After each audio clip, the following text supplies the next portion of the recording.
I've been delighted that how it has grown and it has developed, and there are new ideas coming all the time.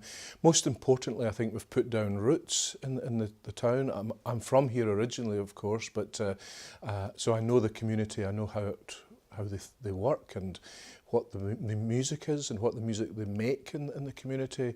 So I've wanted to tap into that, build on it, and integrate it more and more with the more starry visitors, if you like, who come. So that, for example, yesterday we had Martin Brabbins, who is Artistic Director of English National Opera, known to Scottish audiences through his work with the BBC Scottish Symphony Orchestra. He has an international career all over the world conducting, but he was working with the Domellington Band yesterday. Because Martin is an ex-bandsman, he understands the brass band world. And so it was lovely to see them operate together, playing new music, playing old music. So that fusion of the local and the national and indeed international is something we've been trying to build. Wonderful. Has the success grown from the previous years? And we've seen Nicola Benedetti once again as this year's patron. Do you think we'll see her again in the future? Yes, Nicola can't play every year. We wouldn't want that to be like that. We need a lot of variation. But Nicola, as you know, is our patron, has been right from the start, and has been a great encourager of everything we've done at Cumnock. She has links with Ayrshire. She grew up in Ayrshire. Her grandparents are from this area. And she performed at last year's Tryst. And the first one, and we've got her down for can't say when, but we've got another recital with Nicola quite soon. Right, so this year we have aforementioned Nicola Benedetti. We've also got names like Sean Sheeby, Michael Murray. Are you hoping to maybe collaborate again with them in the future? Yes, well, Michael Murray is, there's a great story about Michael Murray because he is a night watchman. He works through the night at a shopping precinct in Ayr, and that's where he writes his music. He hasn't had the experiences that other composers have because he's self-taught, but he loves writing music and he writes beautifully, and we commissioned two works from him, which we premiered last night in our Saturday night concert, and they were beautiful. A guitar concerto that was full of new ideas and strange sounds and haunting moments, and another piece which is more dance-like and energetic, and we've wanted to give Michael an opportunity, a platform to get his composing heard by the wider world, and we've got some more plans for Michael. Sean Sheeby, of course, played last night. He played the concerto by Michael, and he's back today here at Dumfries House with a solo recital. Another phenomenal Scottish musician. One of the great young guitarists in the world, and I'm sure we'll be seeing a return visit by the likes of Sean and indeed Scottish Ensemble and others in the years to come.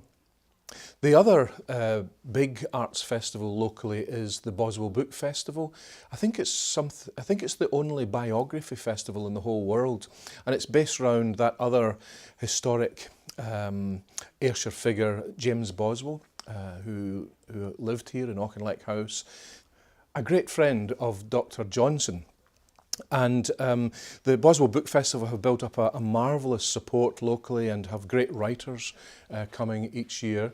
And we've decided to collaborate with them. We put some of our musical events in the Boswell Book Festival, and now they're putting some of their literary events, as long as there's a connection with music, in our festival. And we had the conductor and writer, musician Paul MacMillan speak yesterday, hosted by the founder of the Boswell Book Festival, James Knox.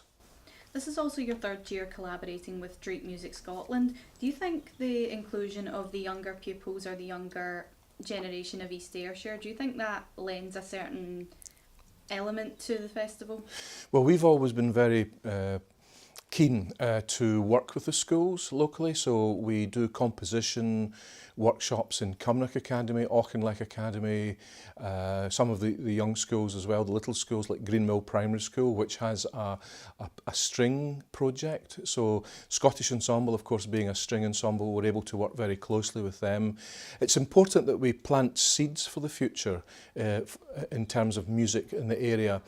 The schools in East Ayrshire keep winning awards for their music provision, and I'm not surprised by that, because when I was a schoolboy here in Ayrshire there was a lot of music happening in Cumnock, Auchinleck, Kilmarnock and so on, and that seems to be continuing.